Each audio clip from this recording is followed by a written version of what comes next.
Mamukay kami. Uukay kami, punta kami sa loob. Halika, samahan niyo ako. Mamukay kami, mag-bargain.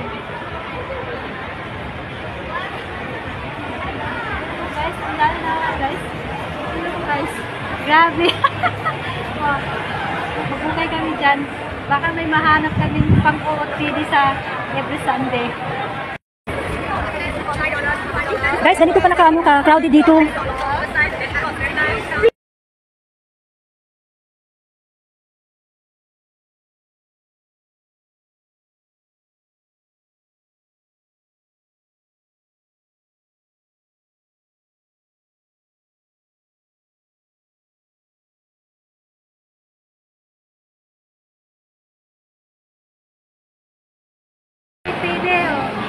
Mura lang dito. Punta na kayo dito. Tag $2, $3 lang guys. Ayan o. Ang dami nang nabigay namin. Pang OOTD lang. Grabe guys o. Ang daming ng ukay-ukay guys. Alam mo ba yan guys? Halo-halo. Mga Singaporean, Pinoy, mga puti. Bumibili din sila ng mga ukay-ukay. Kasi ang mga ukay-ukay branded din. Ang daming branded sa ukay-ukay.